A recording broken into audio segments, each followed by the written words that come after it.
This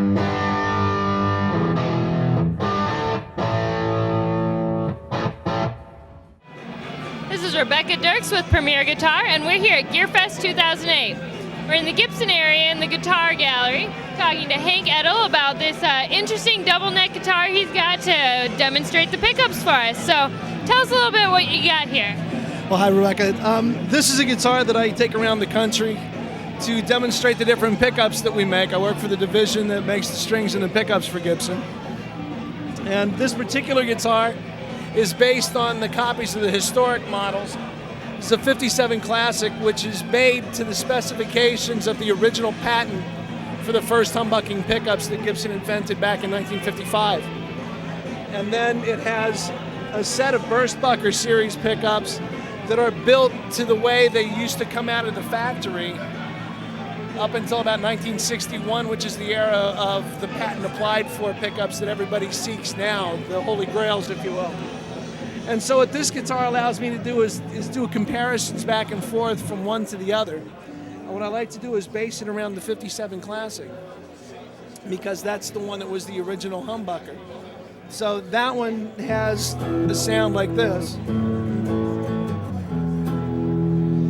And then the Burstbucker 3, which is kind of the way they used to come out back in the late 50s, early 60s, sounds more like this.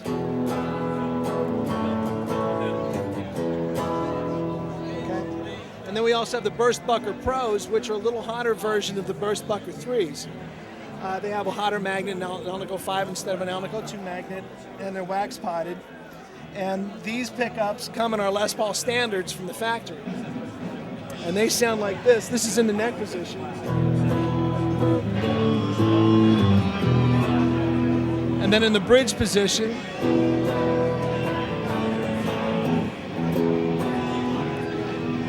if you want to hear the way they sound back and forth, you have the 57 Classic again, which is what we kind of use to base the sound.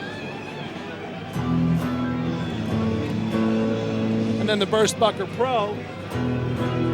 You can hear it's a very subtle difference. If I had to actually take the guitar off and put another guitar on, they would sound very close to being the same. You would have a hard time in knowing the difference.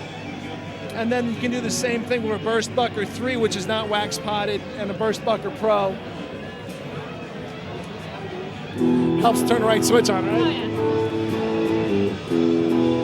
And then the Burstbucker Pro. So you can hear it's close to the same family. It just has a little bit more warm sound to it because of the wax potting. All right. Well, thanks for sharing it with us.